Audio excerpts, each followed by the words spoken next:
कृष्ण चैतन्य प्रभु नित्यानंद श्री अद्वैत शिवासति श्री गौर भक्त वृंद की जय। श्री राधा गोविंद गोपीनाथ मदन मोहन जो की जय। श्री राधा रमण लाल की जय। श्री राधा श्याम सुंदर जो की जय। श्री राधा माधव जो की जय। श्री राधा छैल चिकन जो की जय। ग्रंथराज श्रीमद् भागवत महापुराण की जय।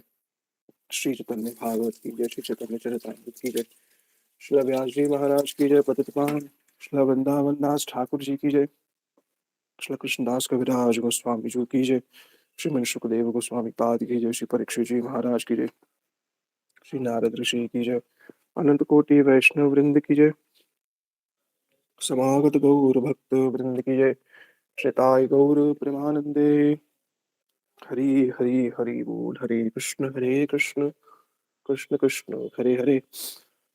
हरे राम राम राम हरे हरे। हरे कृष्ण कृष्ण कृष्ण हरे हरे। हरे राम राम राम हरे हरे। तो हम लोग गुरु वैष्णव के अनुगत्य में श्री चैतन्य भागवत का जो है पाठ कर रहे हैं। कुछ दिन पहले हमने अष्टम अध्याय का श्रवण किया और श्री वृंदावन दास ठाकुर जी ने महाप्रभु जी की जो विद्या रस की लीला है, जिस विद्या रस का आस्वादन श्रीमद् महाप्रभु जी कर रहे हैं, उसका जो है उस अध्याय में वर्णन किया। जैसा पूर्व में भी कहा गया कि श्रीमद् वृंदावन दास ठाकुर जी को जब भी श्रीमद् नित्यानंद प्रभु जी की स्मृति हुई, उस स्मृति के फलस्वरूप उन्होंने श्रीमद् नित्यानंद प्रभु जी की महिमा को जो गाना, उसको कहना जो आरंभ किया। तो नवम अध्याय मुख्य रूप से श्रीमद् नित्यानंद प्रभु जी के जन्म और नित्यानंद प्रभु जी की जो तीर्थ यात्रा है, उनका श्रीमद् माधवेंद्रपुरी पाठ से मिलन, और अध्याय के अंत में किस प्रकार श्रीमद् वृंदावन दास ठाकुर जी ने श्रीमद् नित्यानंद प्रभु जी के प्रति जो प्रार्थनाएं की हैं और श्रीमद् महाप्रभु जी के साथ उनके संबंध को जो व्यक्त किया है, इसका जो है हम आज पाठ जो है करेंगे। पूरा अध्याय आज नहीं होगा, जहां तक मेरे को याद है सबसे बड़ा अध्याय है ये पूरे आदि खंड में। तो श्री माधवेंद्रपुरी पाद के मिलन तक कह पाएंगे, बाकी फिर आज जो है कल सुनेंगे। एक बार ग्रंथ निकाल देता हूँ, एक सेकंड।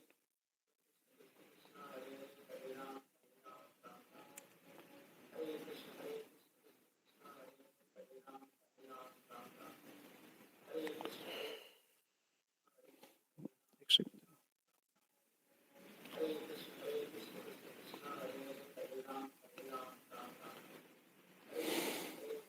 अष्टम, अष्टम तो हो गया था।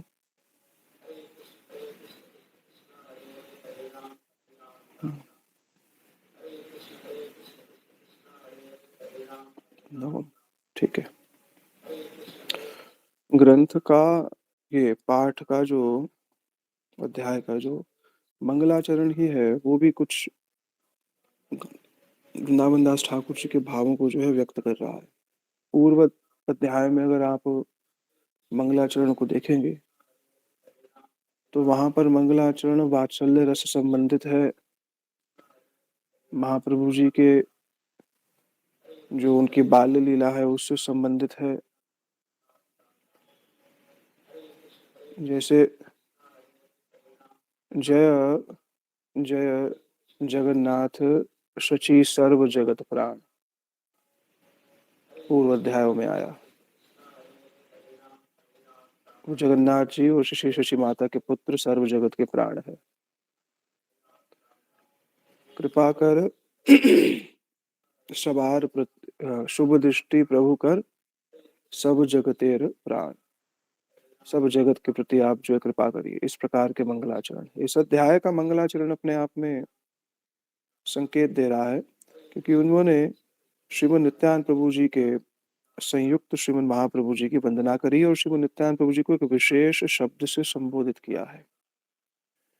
जय जय श्री कृष्ण चैतन्य कृपा सिंधु जय जय नित्यानंद अगतेर बंधु।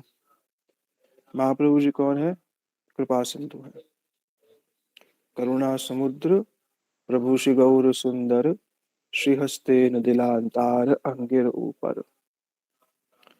महाप्रभु जी को कृपा सिंधु कहकर के संबोधित किया और साथ ही साथ जय जय नित्यानंद अगतेर बंधु, जिनकी कोई गति नहीं है, जिनको जगत में कोई नहीं स्वीकार रहा है, पर तत्व की प्राप्ति में जिनकी कोई आशा नहीं है, कोई योग्यता नहीं है, जिनका अपना कोई संबल नहीं है, ऐसे श्रीमद नित्यानंद प्रभु जी ऐसे जीवों को जो है स्वीकारते हैं, ऐसे जीवों के बंधु हैं। बंधु कहने से क्या तात्पर्य? जो हृदय की बात को जानता हो वो बंधु होता है। जो हमारे चित्त के कष्ट को जानता हो, जो हृदय के बहुत अंतरंग हो, बहुत निकट हो, जो हमारी दशा से अत्यंत पीड़ित हो और उसका निवारण भी करे, वो है परम बंधु। तो श्रीमद नित्यानंद प्रभु जी को क्या कहा गया? अगतेर बंधु, जिनकी कोई गति नहीं है, ऐसों को वो स्वीकारते। कृपा सिंधु भक्तिदाता श्री अनंत धाम, राडवतीर हयल नित्यानंद राम। हा पद्मासुत, इनके प्रणाम मंत्र में संयुक्त जो पंच तत्व का प्रणाम मंत्र था उसमें ये बात आई थी। हा पद्मासुत भ्रष्टेक बंधु, जो भ्रष्ट लोग हैं उनके बंधु आप हैं। जगत में प्रत्येक व्यक्ति ही भ्रष्ट है, भगवत मार्ग से भ्रष्ट है, भगवत मार्ग से विपरीत है तो भ्रष्ट ही है। तो महाप्रभु जी की आज्ञा से पूर्व प्रभु श्री चैतन्य, श्री अनंत चैतन्य आज्ञा है, राड अवतीर्ण होयल आछे न लीलाए, पहले अवतीर्ण हो गए थे, हमने पूर्व अध्यायों में सुना था। राड देश में आछे एक चाका नाम ग्राम, यही अवतीर्ण होयल नित्यानंद राम, पहले महाप्रभु जी की आज्ञा से प्रकटित हो गए थे। पिताजी का नाम श्री हडाई पंडित, श्री हडाई ओझा, और माता जी का नाम श्री पद्मावती।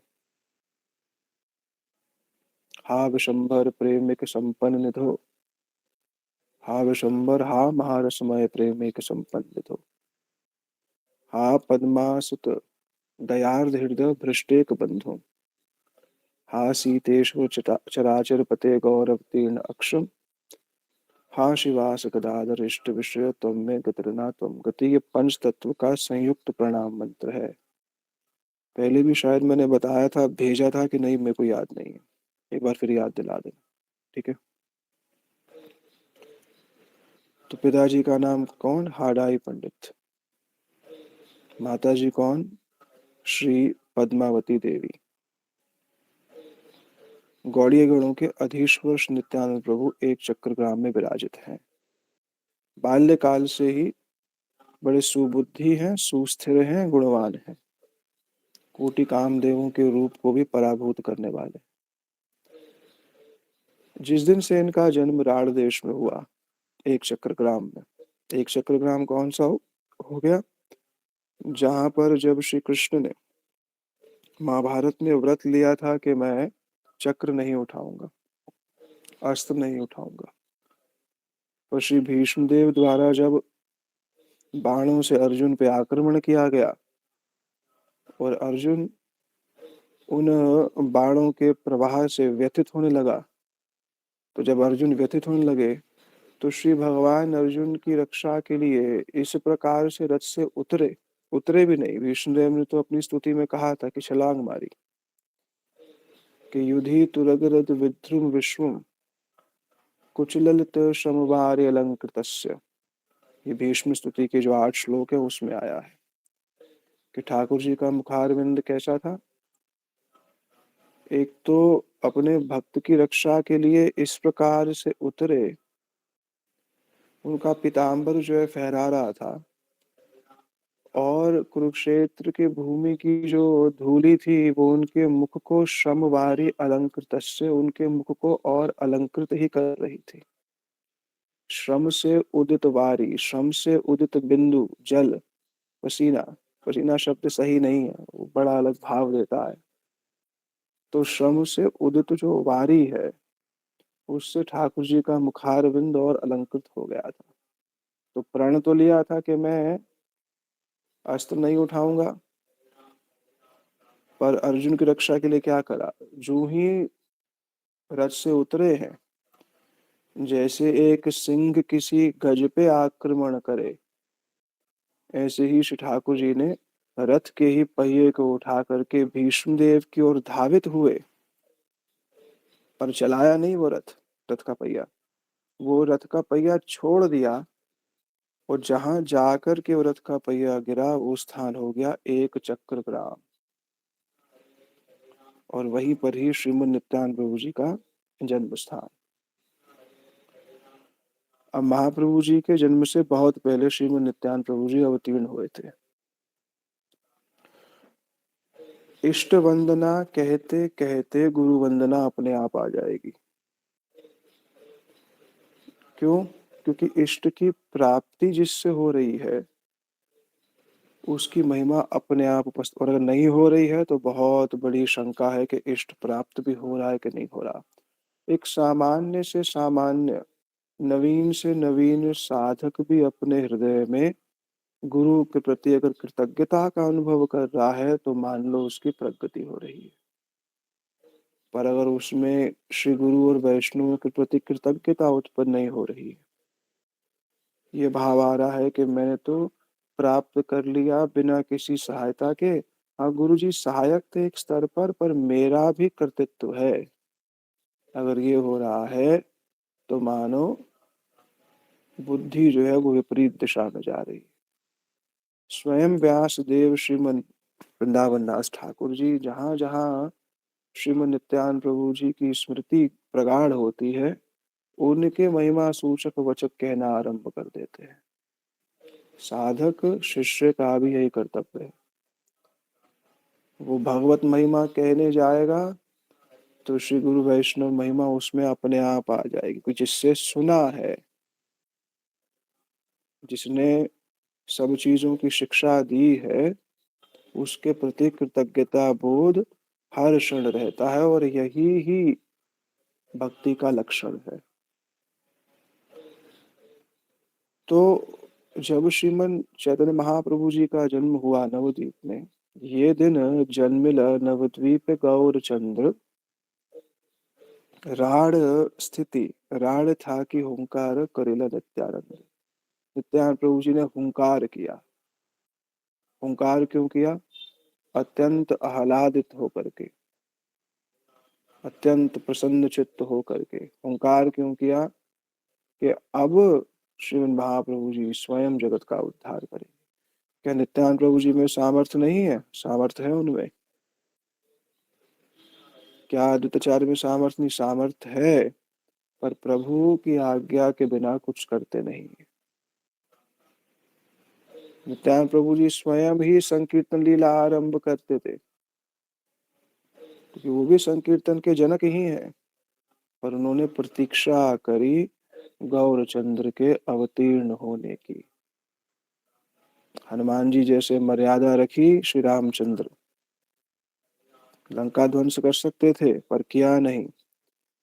ऐसे ही शिष्य मर्यादित होकर के चलता है, जितना कहा जाए उतना कार्य करता है, उससे अत्यधिक जाता नहीं।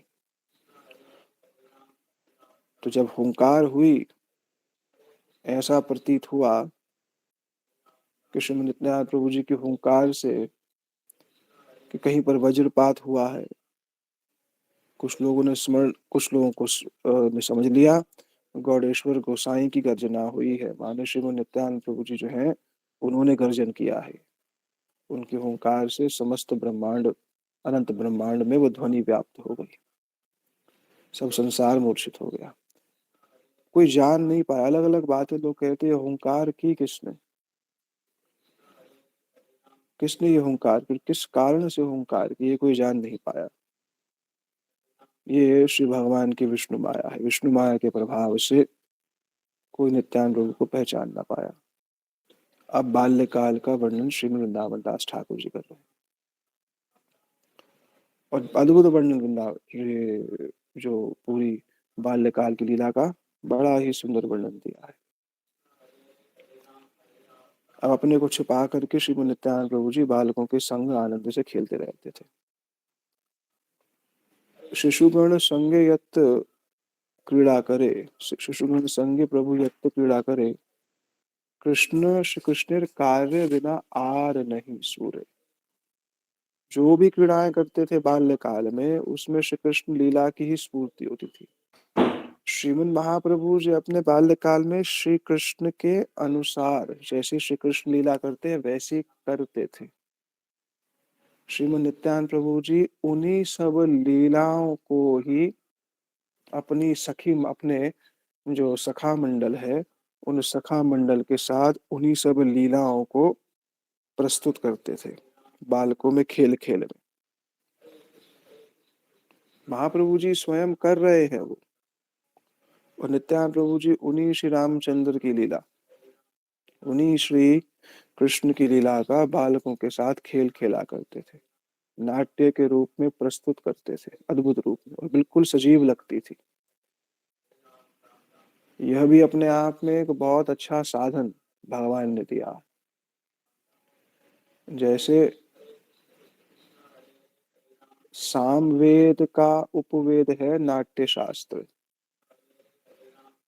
अथर्ववेद का उपवेद है अर्थशास्त्र, यजुर्वेद का उपवेद है जो युद्ध शास्त्र, जो युद्ध सिखाया जाता है, कारण क्या है, और ऋग्वेद का उपवेद है आयुर्वेद।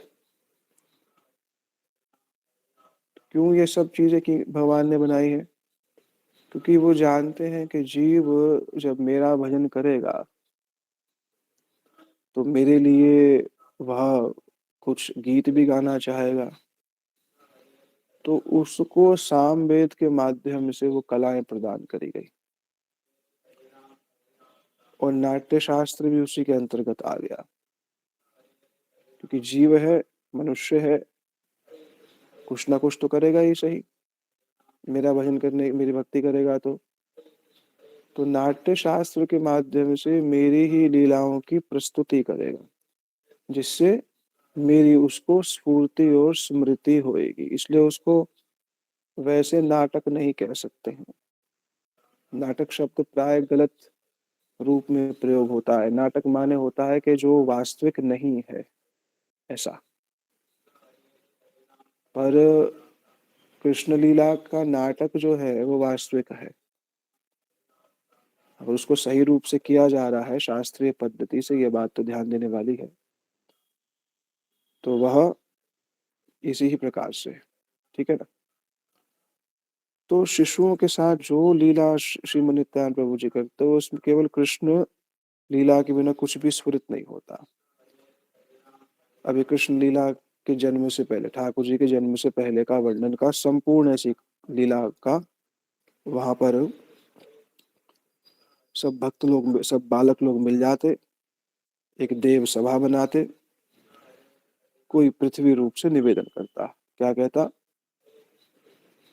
तब वे सब पृथ्वी को साथ लेकर नदी के किनारे, वहां नदी होती, नदी के किनारे आते और मिलकर ऊंचे स्वर में प्रभु का स्तुतियान करते, जैसे श्री ब्रह्मा जी ने किया। अब कोई बालक छुप करके कहता, जैसे 3 श्लोक कहे गए थे वहां पर, वसुदेव गृहे साक्षात ईश्वर प्रकृते पर, निश्चित तत्प्रियार्थ संभवन्तु सुरस्त्रिय, वसुदेव कलानंत सहस्त्र बदनो स्वराट अग्रत भवता देवे, जात प्रिय कृषय विष्णु माया भगवती या सम्मोहित जगत, आदिष्ट प्रभुरंशेन कार्यार्थे संभविष्यति। ये सब भागवत जी में आया।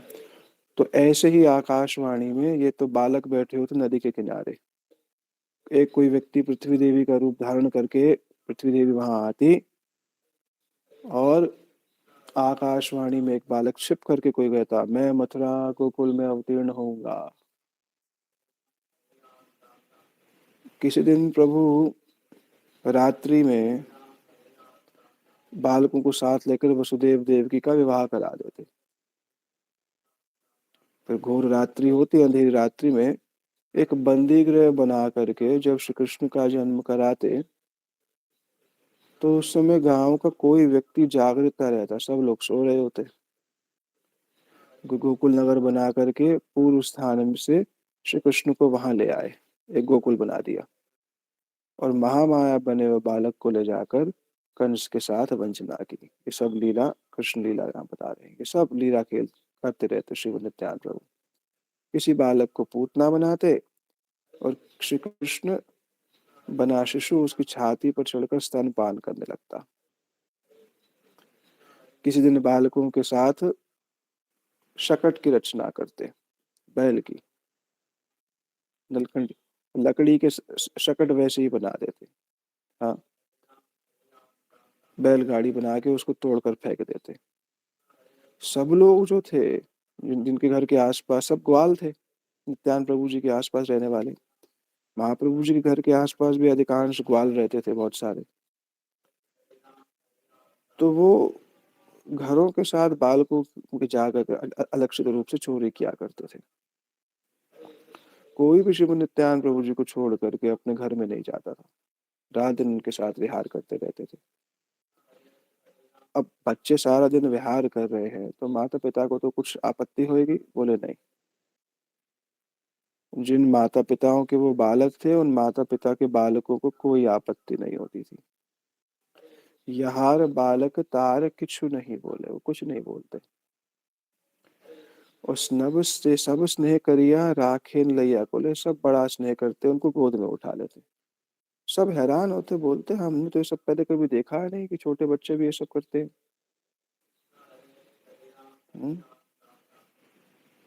हेमत शिशु मति कबू ना ही देखी, हम तो पहले कभी बालक की ऐसी रीति कभी देखी नहीं। सर्व बोले ना ही देखी, हेन दिव्य खेला, हमने तो ऐसे दिव्य खेल कभी नहीं देखे। कीमत जानिल शिशु एत कृष्ण लीला, छोटे बालक कृष्ण की लीला को कैसे जान गए इस तरीके से। ये सब ऐसी बात कहते। कभी कोई कालिया नाग बन जाता, सब बालक उस बालक सहित मिलकर उसको जल में ले गए। वहां कोई बालक जल में कूदने से अचेतन हो गया, बाद में प्रभु ने स्वयं करके उसको चेतन किया। फिर कभी ताल वन में जा करके धेनुकासुर का वध करके ताल फल खाने की लीला हुई। इस प्रकार कभी बकासुर, किसी को वत्सासुर, अनेक वध की लीलाएं करते रहते। शाम के समय गोष्ठी में बालकों के साथ श्रृंग बजाते बजाते घर लौट आते। किसी दिन प्रभु गोवर्धन धारण लीला करते, किसी दिन वृंदावन की रचना करके खेल खेलते। कभी गोपीजनों के वस्त्र हरण करते, तो किसी यज्ञ पत्नियों पर कृपा करने के लिए उनको दर्शन प्रदान करते थे। कभी किसी को दाढ़ी लगा करके नारद के वेश में कंस की सभा में भेज देते और एकांत में परामर्श करते। कभी कोई बालक आके अक्रूर के वेश में रामकृष्ण को ले जाता। उस समय प्रभु गोपी भाव से क्रंदन करके करने लगते। तब सब बालक देखते रहे प्रभु के नेत्रों से नदी की भांति अश्रुधारा बह रही। खेलते तो रहते श्रीमद नित्यानंद प्रभु जी के साथ साथ, पर विष्णु माया, परंतु विष्णु माया से मोहित होकर किसी ने भी उनको नहीं पहचाना। कभी मथुरा की रचना करके बालकों के साथ उसमें भ्रमण करते, कोई माली बन जाता तो कोई आनंद से माला पहन लेता। किसी बालक को कुब्जा बना करके प्रभु उनसे गंध का लेपन करवाते, फिर धनुष उठाकर बनाकर गर्जन करते हुए तोड़ने की लीला करते थे। कौवल्यपीठ हाथी और चावल मुष्टि आदि मल्लाहों को मारकर तथा किसी को कंस बनाकर उनके केशों को पकड़कर नीचे गिरा देते। कंस वध करने के पश्चात प्रभु बालकों के संग नाचने लगते। इन समस्त खेलों को देखकर सब लोग हंसने लगते थे। इस प्रकार अवतारों की जितनी लीलाएं हैं, प्रभु उन सबका अनुकरण करके खेल खेलते। कभी वामन रूप धारण कर लेते, दूसरे बालक को बलि राजा बना देते, त्रिभुवन को हरण कर लेते। कुछ कोई गुरु को किसी को शुक्राचार्य बना देते, गुरु शुक्राचार्य, वो दान देने के लिए मना करता, परंतु वामन रूप से भिक्षा लेकर बलि के सिर पर चढ़ जाते। कभी सेतु बंद लीला करते, बालकों को वानर बना देते, वृक्ष काट काट करके जल में फेंकते रहते, जय रघुनाथ बोलते। एक दिन लक्ष्मण जी के भाव में आ गए, सुग्रीव के पास चले गए क्रोध में आकर के, करे वानर, मेरे प्रभु श्री राम दुख पा रहे हैं, तुम जल्दी नहीं आए तो तुम यदि तुम अति शीघ्र नहीं आए तो मैं अभी तुम्हारे प्राण ले लूंगा। मेरे प्रभु माल्यवान पर्वत पर दुख पा रहे हो, तुम स्त्री को लेकर भोग भोग रहे हो, ऐसी बात कहते। अब लक्ष्मण जी का भाव आया तो वो तो उनका निज स्वरूप है। तो लक्ष्मण जी के भाव के विषय में श्री वृंदावन दास ठाकुर जी ने कहा, लक्ष्मण भावे प्रभु है सही रूप, बुझिते न पार कृष्ण मानय कौतुक। बच्चे इसको ठीक रूप से समझ नहीं पाते, आश्चर्यचकित हो जाते कि नित्यानंद प्रभु जब भी लक्ष्मण जी का पात्र करते हैं तो उनमें बिल्कुल नित्यानंद प्रभु जी लक्ष्मण जी का आवेश लगता। बालक 5 वानरों का रूप धारण करके विचरण करने लगते। प्रभु लक्ष्मण जी का रूप बनाकर पूछते, अरे वानरो तुम सब कौन हो, यहाँ क्यों घूम रहे हो, मुझे बताओ, मैं रघुनाथ का सेवक हूँ। वे सब बोले, हम तो बलि के भय से बाली के भय से इधर घूम रहे हैं, आप हमें श्री राम जी के दर्शन करा दीजिए, हम उनकी शरण धूल ले लेंगे। इस प्रकार सबको साथ ले गए और श्री रामचंद्र को चरणों में दंडवत प्रणाम कराया। कभी इंद्रजीत वध लीला अनुकरण करते, किसी लक्ष्मण जी के रूप में पराजित हो जाते, किसी को विभीषण बना करके श्री राम जी के पास ले जाते, उनका लंकेश्वर के रूप में अभिषेक करते।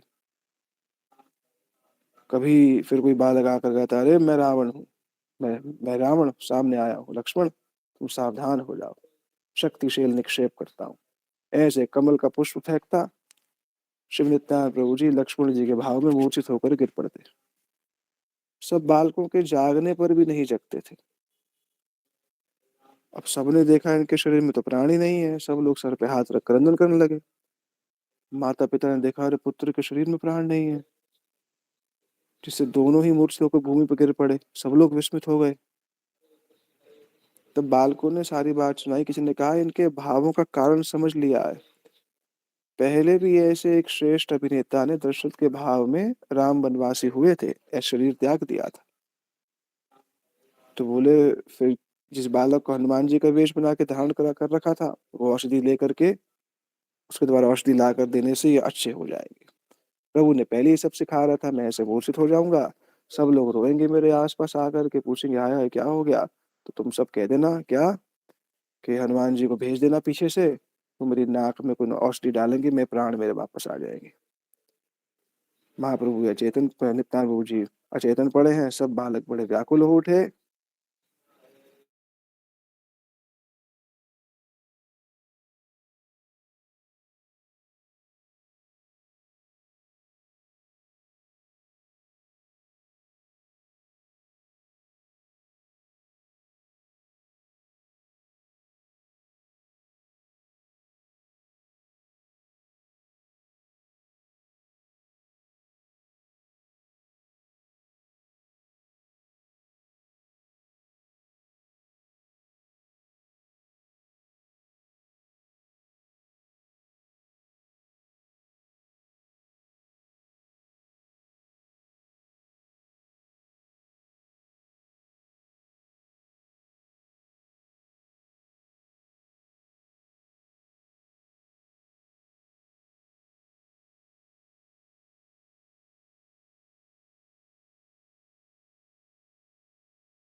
के साथ इस प्रकार का विहार करते।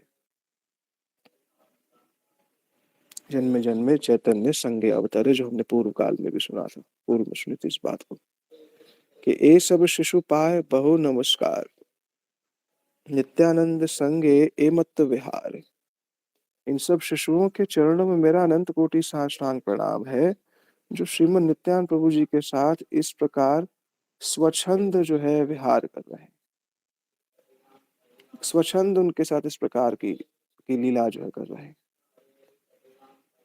अनंत लीला के वह काहे पारे कही बारे, उनकी तो अनंत है, उनकी लीला कौन वर्णन कर सकता है। जितनी स्फूर्ति होती है उतना ही वर्णन कर सकता है। इस प्रकार 12 वर्ष तक घर रहे, फिर नित्यानंद प्रभु जी ने अपनी तीर्थ यात्रा आरंभ की।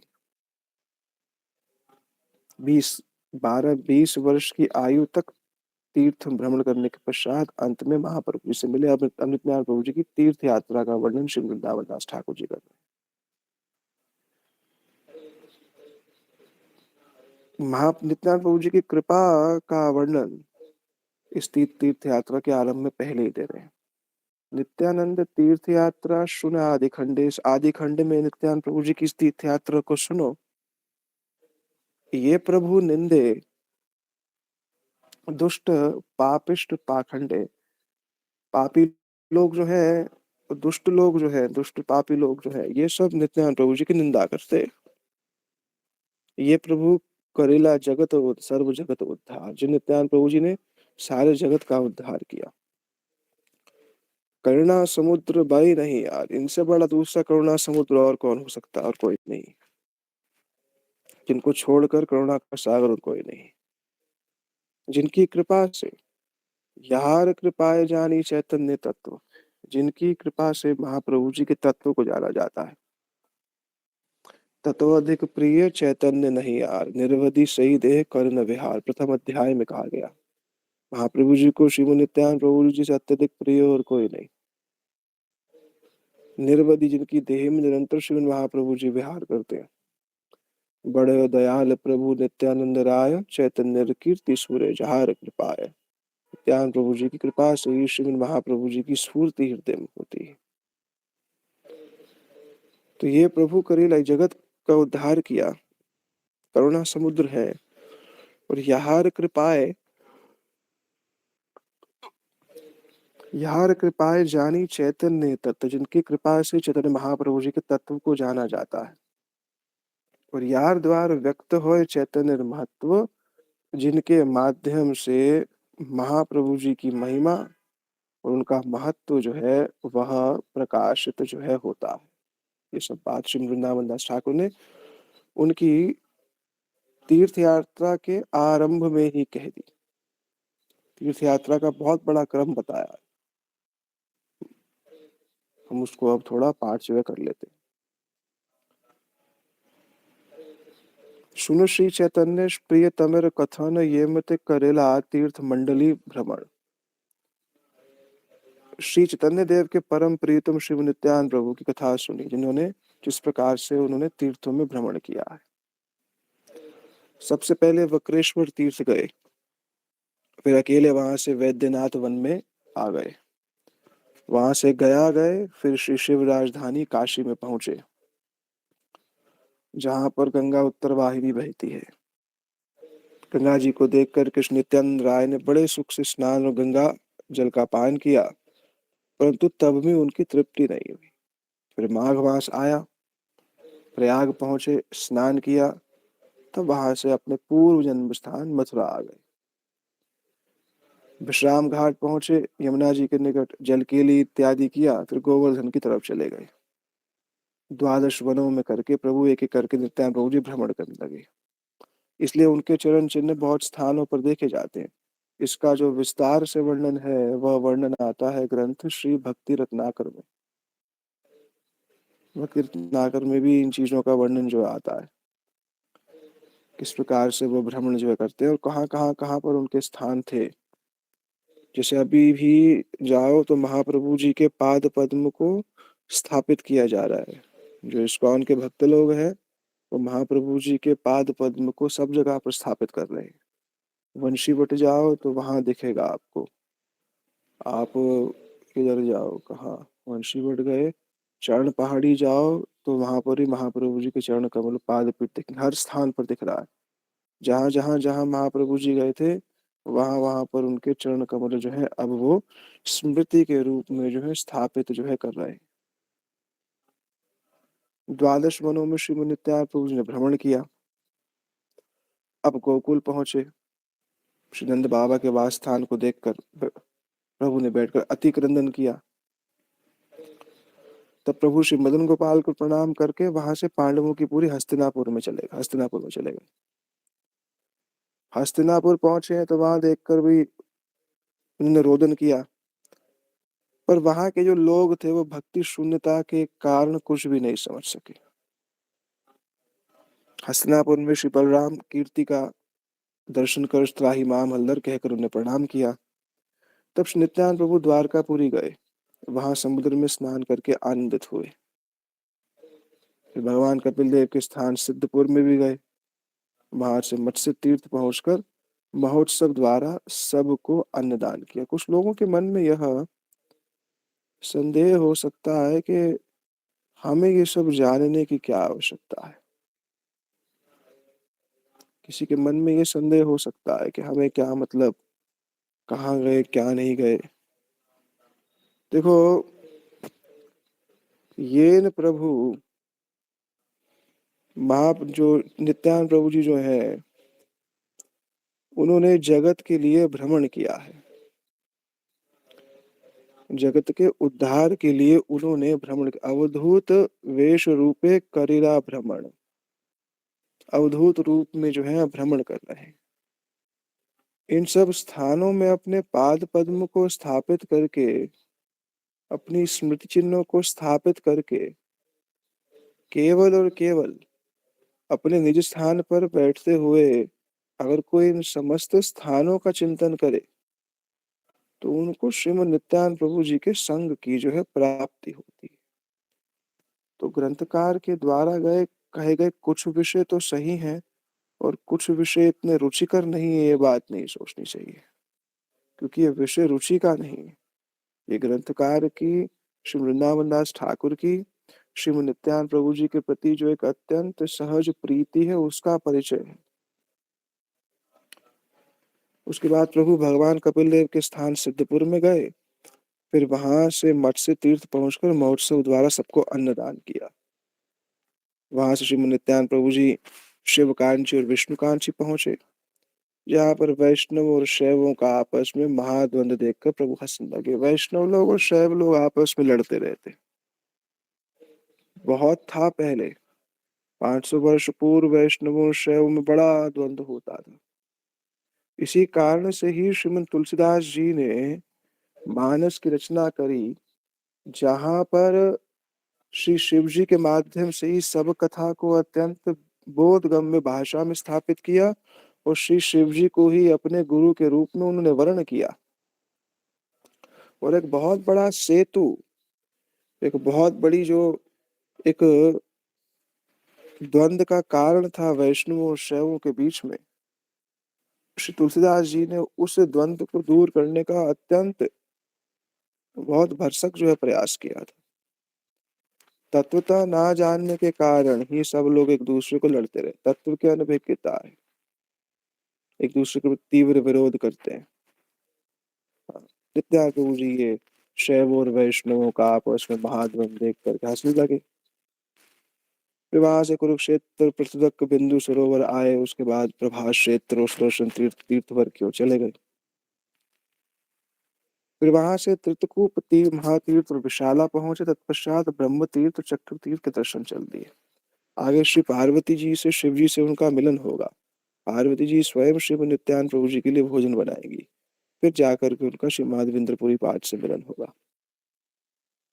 उसके बाद प्रभु प्रति श्रोता गए, जहाँ प्राची सरस्वती बहती है। फिर वहां से वे महामती नैमिषारण्य में पहुंचे।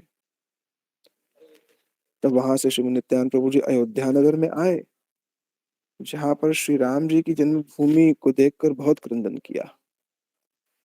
उसके बाद प्रभु गोहक चंडाल के राज्य में पहुंचे, जहां आकर श्री नित्यानंद प्रभु जी महामूर्छा को प्राप्त हुए। घोक चंडाल के स्मरण मात्र से ही प्रभु 3 दिन तक वहां आनंद से अचेतन अवस्था में पड़े रहे। जिस वन में श्री राम जी गए थे, भगवान श्री रामचंद्र रहे थे, उन स्थानों को देखकर श्री नित्यानंद प्रभु जी वीर से व्याकुल होकर के जमीन पर लौटने लगे। बड़ी विचित्र बात है। त्रेता की कब की लीला। वो नित्यानंद प्रभु जी आए अभी, और उन स्थानों, पहले तो वो स्थान सुरक्षित, ऊपर से उन्होंने उस स्थान को देख करके रोदन क्यों कर रहे हैं? क्योंकि वैकुंठाद्य लीला ये सब ना प्रचार, जो लीला है वैकुंठ में संभव नहीं है ना, वो सब लीला यहाँ पर घटित होती है। ये सब लीलाएं वैकुंठ में संभव पर नहीं, पर वही सब लीलाएं जो है यहाँ पर भूमंडल में घटित होती है। क्योंकि भूमंडल श्री भगवान की अनेक कल्पों की अनेक लीलाओं की स्मृतियों को धारण किए हुए। पृथ्वी का सौभाग्य ही प्रभु के चरणों का स्पर्श है। नाना तन भूवि चल चरणारविंद।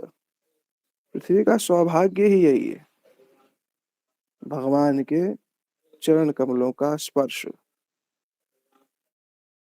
तो उन वनों में जाने लगे जहां पर भगवान रामचंद्र रहे थे।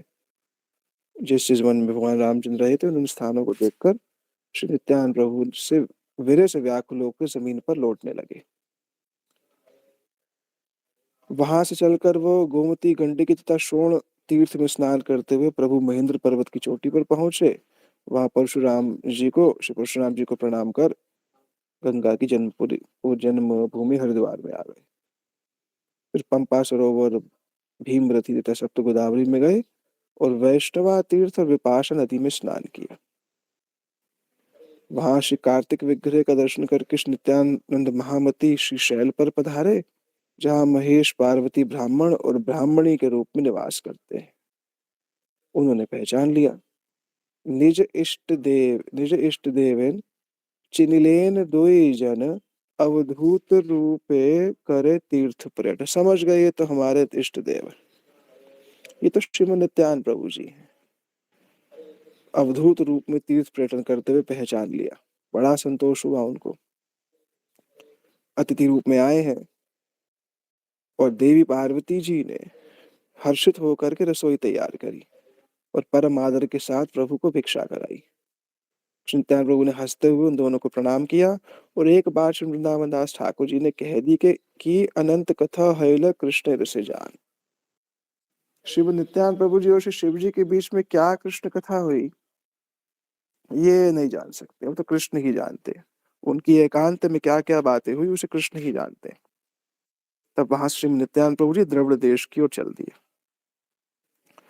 वहां वेंकटनाथ का दर्शन कर कामकोष्ठपुरी में पहुंचे। तब फिर कांची द्वारा सरिद्वारा कावेरी में आ गए। उसके बाद श्री रंगनाथ के पावन स्थान पर पधारे। फिर वहां से हरिहर क्षेत्र की ओर प्रस्थान किया। फिर ऋषभ पर्वत तथा दक्षिण मथुरा, कृतमाला, ताम्रपाणी और उत्तर यमुना में आए। फिर मलय पर्वत पर अगस्त्य के आश्रम में आ पहुंचे। वहां के निवासी श्री नित्यानंद प्रभु के दर्शन करके परम आनंदित हुए। श्री नित्यानंद प्रभु जी उन सब के अतिथि हुए। फिर वहां से परमानंद पूर्वक भद्र का आश्रम पहुंचे, जहां कुछ दिन श्री नारायण के परम निर्जन आश्रम में रहे। तब वहां से श्री नित्यानंद प्रभु व्यास देव के आश्रम में गए, जहां व्यास देव ने श्री बलराम जी को पहचान लिया। व्यास जी ने साक्षात रूप में से इनका तिथि सत्कार किया और प्रभु ने भी श्री व्यास देव को दंडवत प्रणाम किया। तत्पश्चात श्री नित्यानंद प्रभु बौद्ध आश्रम में गए। बौद्धों के यहाँ देखा बहुत से बौद्ध गण बैठे हुए हैं। महाप्रभु जी ने उनसे कुछ पूछा, बौद्ध गण कुछ बोलते ही नहीं, उत्तर नहीं दे रहे। तो महाप्रभु ने क्रोध में आकर के श्री नित्यानंद प्रभु ने क्रोध में आकर के उनके सिर पर लात दे मारी और हंसते हंसते वहां से भाग गए। इस प्रकार निर्भय होकर प्रभु वन में भ्रमण करने लगे। तब वहां से फिर कन्यका नगर में पहुंचे। वहां दुर्गा देवी का दर्शन कर दक्षिण सागर में पधारे। तब वहां से फिर श्री नित्यानंद प्रभु जी श्री अनंतपुर में पधारे। उनके बाद में पंच अप्सरा के सरोवर पर आ गए। तब प्रभु गोकुल आरक्ष शिव के मंदिर में आए और वहां से केरल और त्रिगर्त के घर घर में घूमे। श्री नित्यानंद राय ने द्वैपायनी आर्य के दर्शन करके आनंद पूर्वक निर्विघ्न पयोषणी और ताप्ती में भ्रमण किया। फिर प्रभु रेवा महिष्मतिपुरी मल्ल तीर्थ में गए और सुरपारक होकर के पश्चिम की ओर चल दिए। इस प्रकार परमानंद राय श्री नित्यानंद प्रभु बिना किसी भय के भ्रमण करते रहे। निरंतर श्री कृष्ण आवेश के कारण शरीर भी वश में नहीं था, इसलिए क्षण भर में प्रभु क्रंदन करते और दूसरे ही क्षण हंसने लगते। उस रस को कौन जान सकता। अब उनका मिलन हुआ श्री माधवेंद्र पुरी पाद से। एमत नित्यानंद प्रभुर भ्रमण दैवे माधवेंद्र स्वहैल दर्शन। इस प्रकार श्री नित्यानंद प्रभु को भ्रमण करते हुए दैव योग से श्री माधवेंद्र पुरी का दर्शन हो गया। भगवान की इच्छा से श्री माधवेंद्र पुरी पाद जी से उनका यह अत्यंत अद्भुत मिलन का वर्णन किया है यहाँ पर। अब माधवेंद्र पुरी पाद के विषय में कुछ श्रीमद वृंदावन दास ठाकुर जी बता रहे हैं। माधवेंद्र पुरी परम प्रेममय कलेवर प्रेममय यत सब संगे अनुचर। माधवेंद्र पुरी कौन है? प्रेममय कलेवर है। तीन ही लोग हैं जो एक श्रीमती राधिका, एक श्रीमद महाप्रभु जी और एक श्री माधवेंद्र पुरी पाद, जिनके माध्यम से इस जगत में वीर रस का प्राकट्य हुआ है। वह वीर रस के सूत्रधार। माधवेंद्र पुरी पाद का स्थान कहाँ पर है? किसी को पता है? गोवर्धन में। गोवर्धन परिक्रमा किस किसने करी?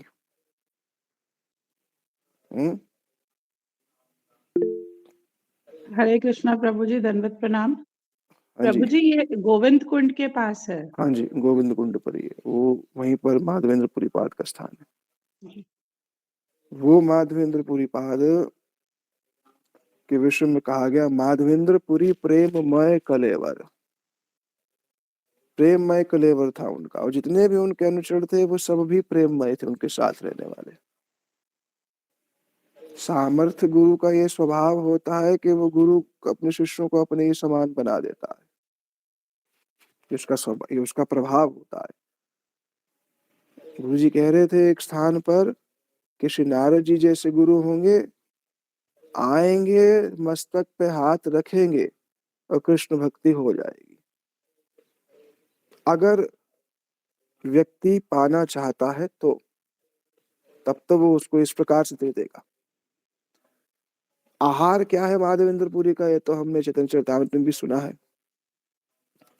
कि कृष्ण रस बिनु आर नाहिक आहार। केवल कृष्ण रस ही आस्वादन करते थे और कुछ पाते नहीं। माधवेंद्र पुरी पाद के निकट श्री कृष्ण ने ही आकर के दुग्ध जो है प्रदान किया था। कृष्ण ने कहा था कोई हमारे गांव में तो मधुकरी कर लेता है, हैं? और जो मधुकरी करके भी नहीं प्राप्त करते हैं, ऐसे अयाचकों के निकट मैं ही स्वयं जो भोजन लेकर के आता हूँ। हमारे ग्राम में के ना रहे उपवासी, हमारे गांव में कोई उपवासी नहीं रहता है। तो माधवेंद्र पुरी पाद का शरीर चलता कैसे था? कृष्ण रस बिनु आर नाहिक आहार। कैसा होता है? अवश्य होता है। हम लोगों के प्राण अन्न में बहुत बसे हुए हैं, क्योंकि हमारा शरीर उस प्रकार का है कलयुग का। और इस कलयुग के अंदर भी बहुत से ऐसे महापुरुष हैं जिनके प्राण शरीर पर आधारित नहीं है। तो कृष्ण रस बिनु आर नाहिक, कृष्ण रस के बिना कोई आहार नहीं करते। क्यों? निर्वधि माधवेंद्र पुरी देह कृष्ण विहार। कृष्ण ही माधवेंद्र पुरी पाद की देह में जो है विहार करते थे। जिनके शिष्य आचार्य वर्ग गोसाई श्री अद्वैत प्रभु हैं, फिर भला उनके प्रेम की प्रशंसा और कहाँ तक कहें। नित्यानंद प्रभु जी ने श्री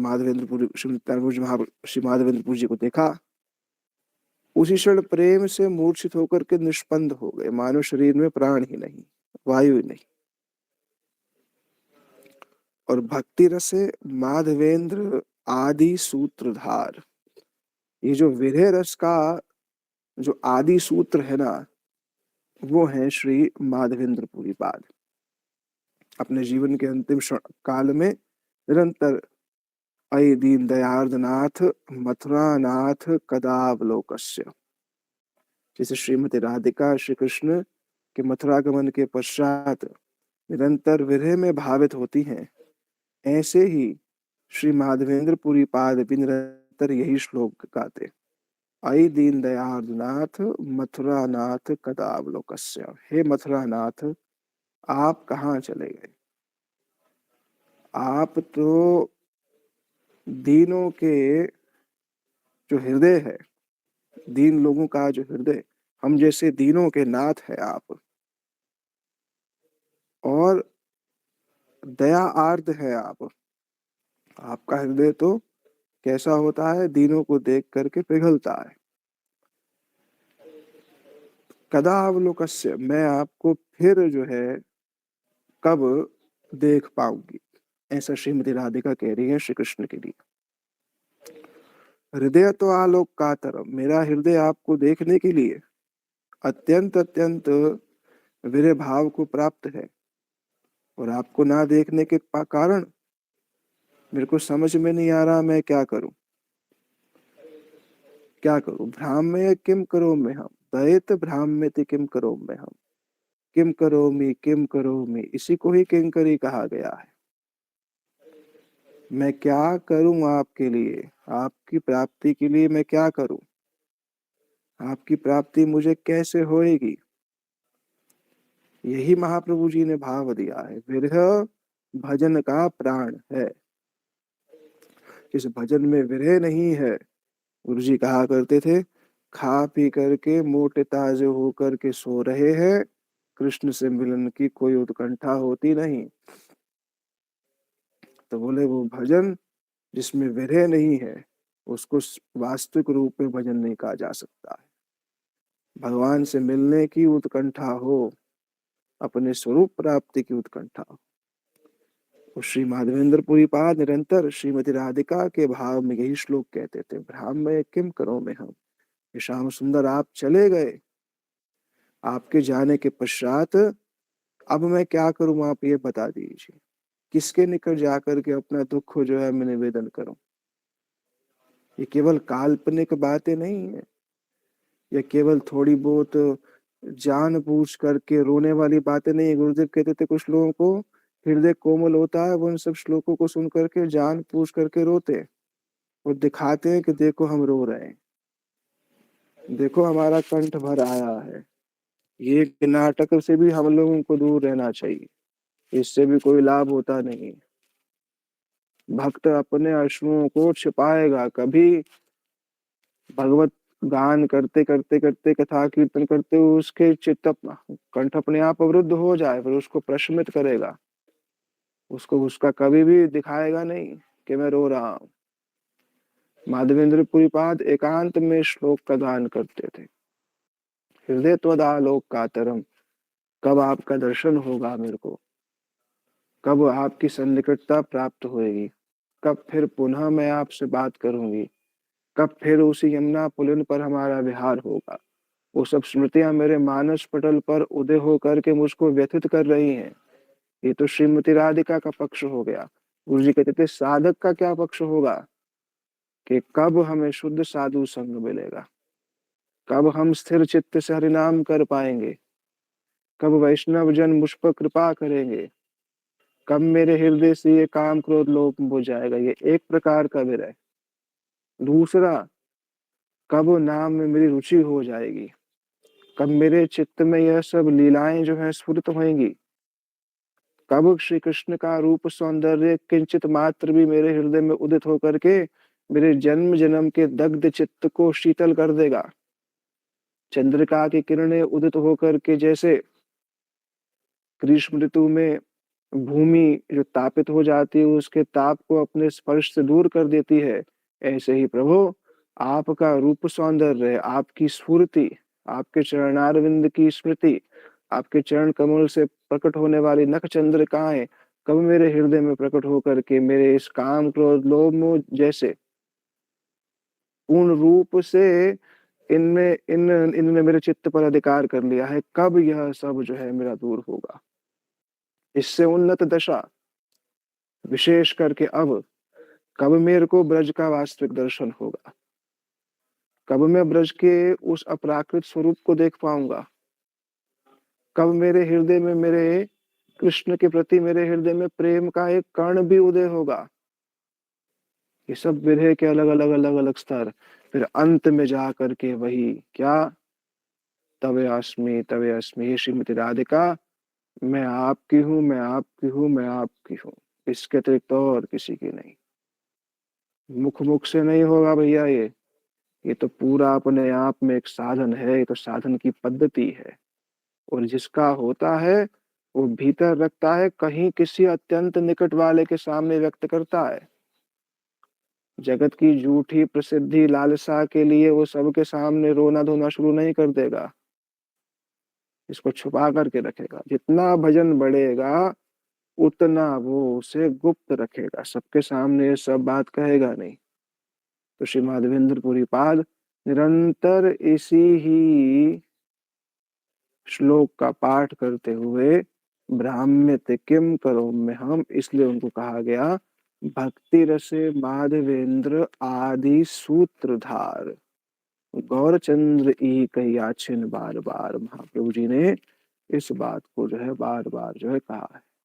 आज यहीं तक ही इसको शेष करते, कल यहाँ से आगे का जो पूरा अध्याय अंत तक, ये अध्याय कल पूर्ण हो जाएगा। श्री गुरुदेव की जय, श्री प्रभुपाद की जय, समस्त रूपान गुरु परंपरा की जय, भुवन मंगलकारी नाम संकीर्तन की जय, भक्त प्रवर श्री प्रहलाद महाराज की जय, सर्वविघ्न विनाशक भगवान नृसिंह देव की जय। श्री कृष्ण चैतन्य प्रभु नित्यानंद श्री अद्वैत गदाधर शिवासदि श्री गौर भक्त वृंद की जय। श्री राधा गोविंद गोपीनाथ मदन मोहन जू की जय।